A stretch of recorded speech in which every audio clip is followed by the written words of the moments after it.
deyil. Ne yaxşı şlyapan var. Yerə, sən yaxşı adam deyirsən. Ha, ürəyini yemək, kimatını verəcəyəm.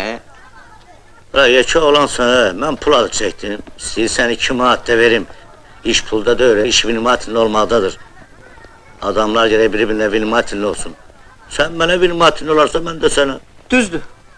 Davud, bir şey başa düşmürəm. Bu danışıq niyə lazımdır? Ana, sən mənim dostumsan. Harada işləyirsən, hə? Ət kombinatında. Bir dəfə də olsun gəlib demişsən ki, Davud, köpay oğlu, sənə qalbasa saç getirmişəm, al, vur bədənə. Eləməmsən ki, iş onda da öyle, istəsəm özümdə alaram, pulum da var. Amma sən getirsən, bilərəm ki, dostum getirib, o da məni də sayır da.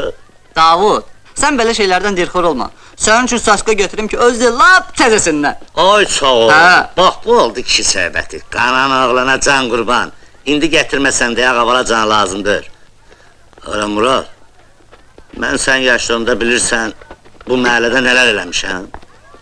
Davud, bütün məhəllə bilir ki, sən mən yaşlı olanda nələr eləmişsən də. Salam Davud. Sağın məy üçün 5'də artıq. Murad. Hı. Ay Murad.